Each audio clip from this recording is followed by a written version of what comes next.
Good day! I am Kris Tel and I'm going to discuss to you class management.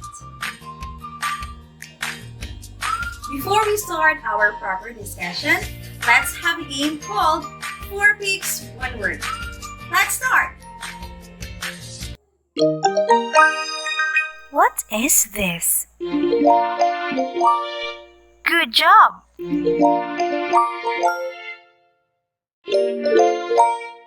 The time is running!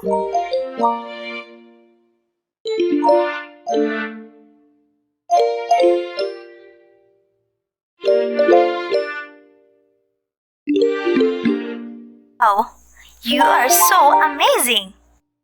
You've got the perfect score.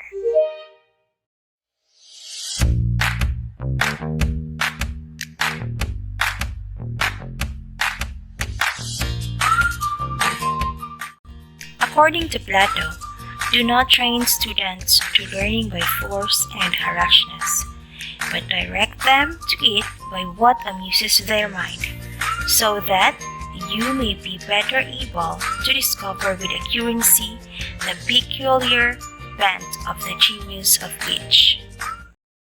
Teaching is not controlling, but rather working with the students to learn, grow, and succeed together.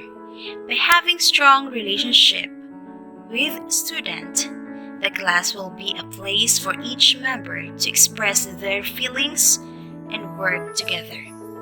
Academic success depends on these close relationships and guidance that teachers and students have with one another. Class management aims at establishing student self-control through a process of promoting positive student achievement and behavior. Thus, academic achievement, teacher efficacy, and teacher and student behavior are directly linked with the concept of class management. Educators have always rated discipline as one of the most serious obstacles to promoting effective teaching. Proper class management leads to class control and conducive teaching-learning environment. According to Evertson and Weinstein, class management has two distinct purposes. It only seeks to establish and sustain an orderly environment so students can engage in a meaningful academic learning. It also aims to enhance student, social, and moral growth.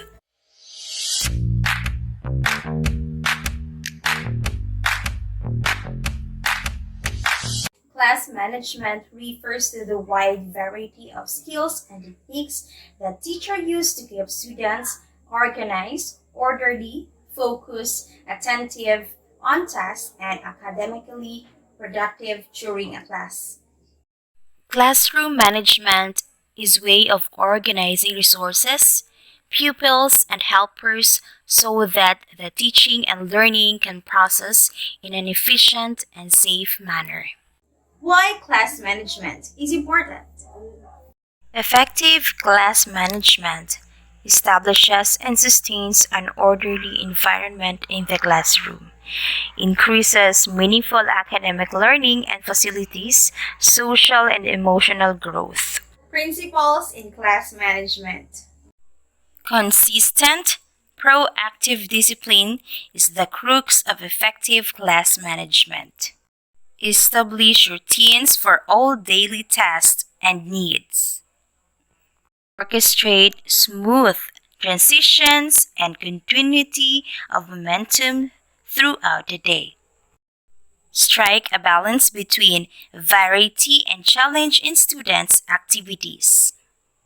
As class manager, be aware of all actions and activities in the class. Resolve minor inattention and disruption before they become major disruptions.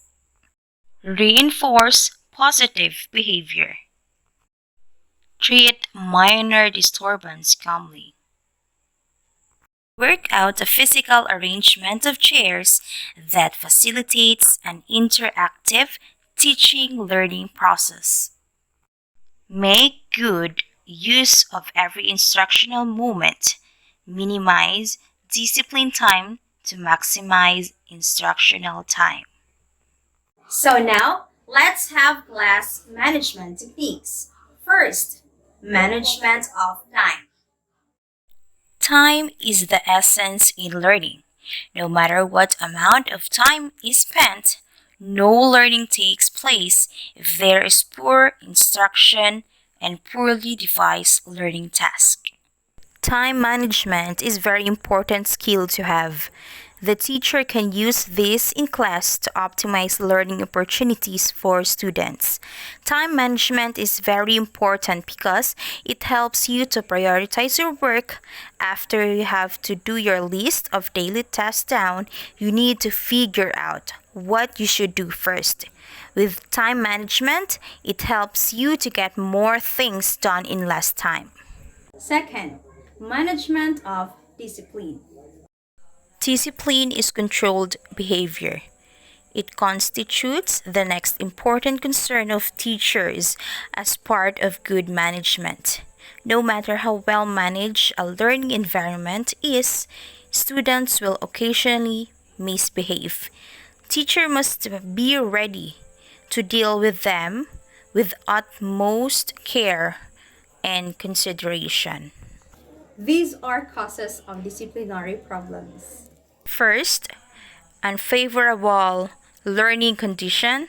Second, teachers' poor management skills. Third, students' varied background. In order to prevent disciplinary problems, teacher can Implement group-oriented methodologies such as cooperative learning, team learning, peer tutoring, group projects, and collections. Second, use varied teaching techniques.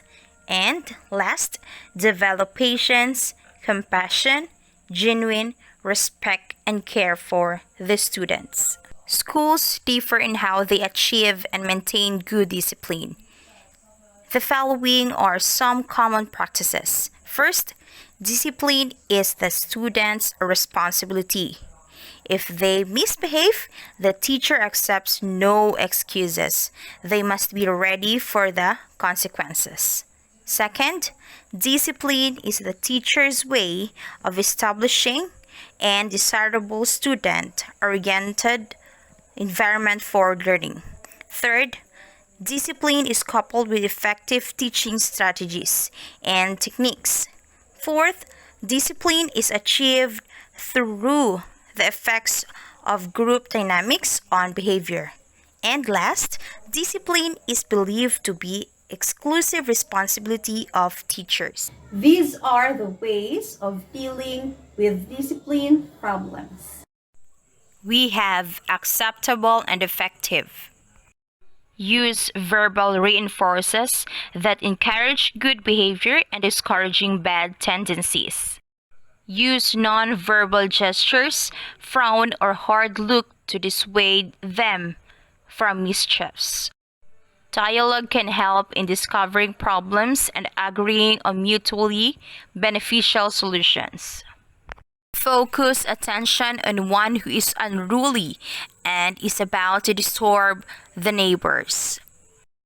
Award merits for good behavior and demerits for inconsistencies and lapses.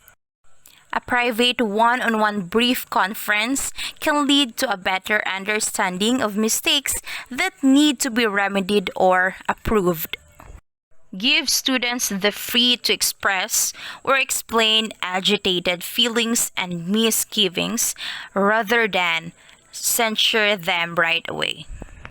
Unacceptable and ineffective. Scolding and harsh words as reprimand will have a negative effect on the entire class. Nagging and fault finding, together with long sermons, are repugnant and nasty. Keeping a student in a detention area during or after classes as penalty for misbehavior is a waste of time and occasion for learning. The shameful experience is not easy to forget. Denying a student some privileges due to unnecessary hyperactivity can all the more encourage repetitions. Assignment of additional homework compared to the rest can make them dislike the subject.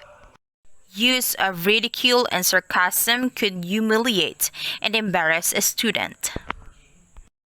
Grades for academic achievement should not be affected due to misdemeanor.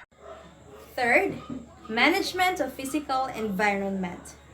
Furniture such as chairs and tables for demonstrations or display must be positioned appropriately.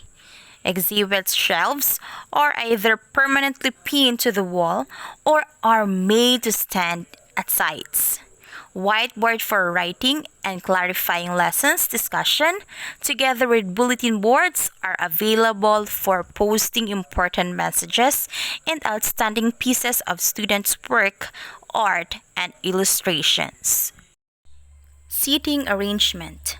Below are some sample seating arrangements. First, traditional rows in columns are ideal for establishing classroom management. This arrangement allows students to focus on you when you are lecturing or teaching routines and procedures. It is great for direct instruction. Number 2. Position student desk so that they face the center when you are facilitating classroom discussions. The outer area is ideal for skits, role playing, and student demonstrations. It creates a friendlier atmosphere and can be used in lieu of traditional rows. Number 3. Situate chairs around tables so that the students do not have their backs facing you. When it is time for small group activities, they can move their chairs to face each other.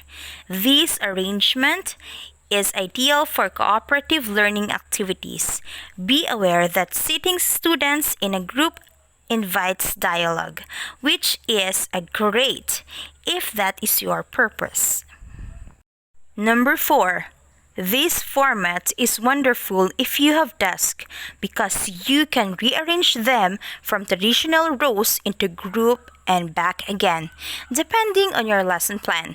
Teach students how to quickly rearrange the desk to facilitate small group work. The physical condition of the class must have clean hallways and surroundings are wholesome places to stay in. The teacher should schedule who is responsible for their neatness on regular basis. The physical environment must also be a safe place where curious, overactive, and energetic children are always on the go.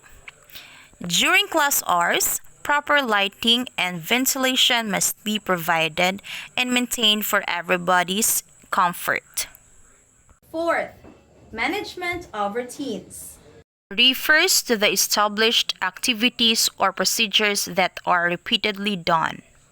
Teach students to learn how to form various groupings and return to a standard arrangement with a minimum confusion. Do not use the first few minutes of the class session to collect materials when students are potentially most alert to instruction. Overlapping technique is used for collection and distribution of materials. It refers to the teacher's ability to attend to the task at hand and at the same time to prevent an extraneous situation from getting out of control. Prepare for transition by planning distinct types and sequences of teacher-students activity like checking homework assignment, presentation of new material, giving assignment, and monitoring seat work. Transition should be quick and quiet. And last but not the least, management of relationships. This refers to emotional climate and communications affecting learning conditions. Maintain positive climate characteristics, which allow students to choose a variety of activities to achieve common goals. Develop sense of interdependence, common bonds, define group expectations and relationship qualities that enhance wholesome emotional climate. Develop communication character that promote wholesome class relationship like positive constructive conversation aimed at understanding on another's point of view.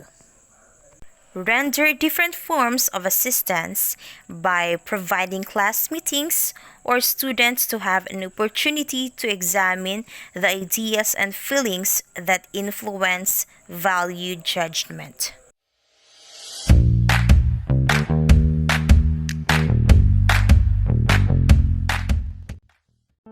Class management is a multifaceted activity and extends beyond the traditional behavior management techniques recommended to deal with the students with disruptive behavior. Teachers should develop caring, supportive relationship with students, organize and implement instruction in ways that optimize students' access to learning.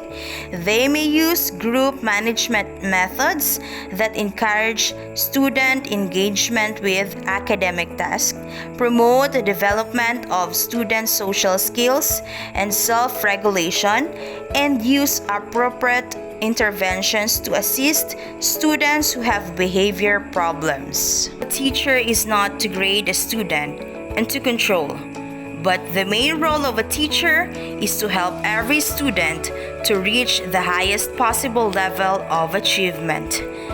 The long-term goal of any class management program is self-management. Thank you for listening and have a good day, everyone.